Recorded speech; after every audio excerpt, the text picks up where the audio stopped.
I'm going to show you how I knit rather than crochet an I-cord. I-cord is rather nice because it is a rope in effect, which is quite nice. And this rope looks like it was knitted in the round, but it isn't. And I'm going to show you how I do that in two different thicknesses or widths, really. For this, I'm using 4mm. You need 2 DPNs or double pointed needles, and I've got 2 in a size 4mm, and you could do this in a thicker one as well if you wanted. And I'm using a very basic double knitting. To start off with, I'm going to leave myself a little tail so I can cast on, and I'm going to do a slip knot first. Once I've done the slip knot, I'm going to cast on 3 more stitches. 1, 2, 3. I've got 4 stitches now, and that's what I'm going to be using. So this is why you need a double pointed needle, because you never change direction. You slide your work to the right and you get your tail out the way, but your yarn must go behind your work. You then, with your second needle, I'm going to try and get this camera, which is mounted on a thing on my chest, in the right place. So you're going to knit from right to left the 4 stitches on your needle. It will become clearer in a few rows time.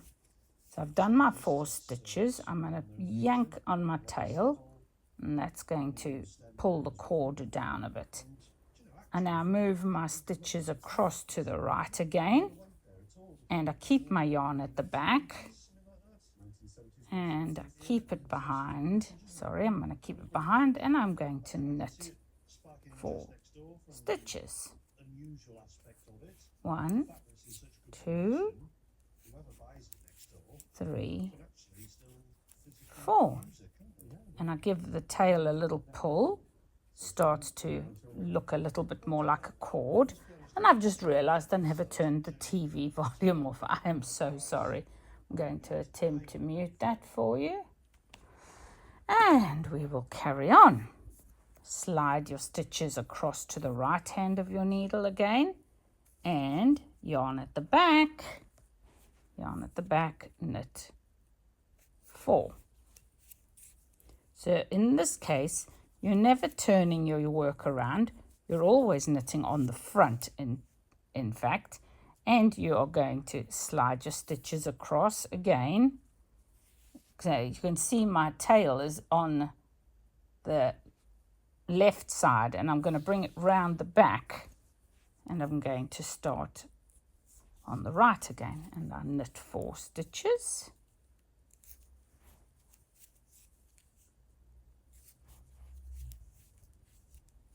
They get a little bit tighter, especially if you're using a thicker yarn and a few more stitches. And I'll show you that on another piece I'm working on. So I've slid them to the right again, and I knit from right to left. You're always knitting from right to left. Okay, give it a little pull. What the pulling does is it's going to close up the hole in the back here. So I'm going to show you that again. So slide your yarn and your work across to the right. Drag your yarn from the left side here to the right. And I've done exactly what I did earlier, which is pull all my stitches off my knitting needle, but that's okay. So I'm going to, from the back here, I've got my yarn on this side, and I'm knitting from right to left. So I'm knitting across the 4 stitches. So what in effect I've done is, the yarn that's here on my left, I'm bringing it across, and when I knit the first stitch, this is going to create a tail across here. And that, you can see possibly there, is just going to create a little ladder on each row. And when you pull, it closes that hole up. When you give that a tug, it closes it up. And I'm going to show you that again on my next row. So work to the right,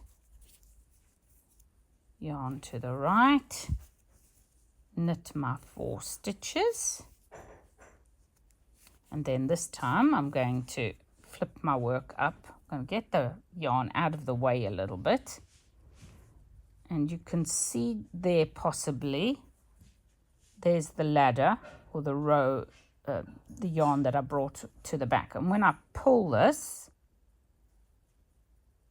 it closes up the cord, and that is the beauty of this lovely method of making a cord with knitting needles. You can do it with a crochet hook, but you drop the stitches off your hook and then work them. I don't like that method, and I find it a little bit more fiddly, and this to me is much neater and definitely quicker. I made the first one with 3 stitches, and I've made one with 4 stitches like this one, and I'm currently working on one which is 6 stitches long. I'm going to show you that next. So there we go. Let me show you one more row.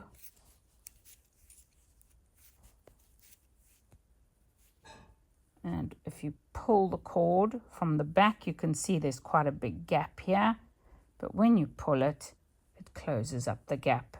And you land up with a beautiful cord, which looks like it's been knitted in the round. When you've finished, you've got the choice of, depending on how you want the end to look, knit 4 together, or you could knit 2 together, knit 2 together, and on the second row knit 2 together, and you'll then close your loop up.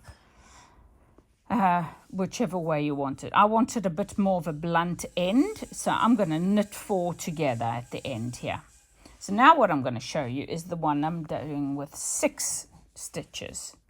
And if I show you the back end of this, you absolutely cannot tell that this is knitted just in a row.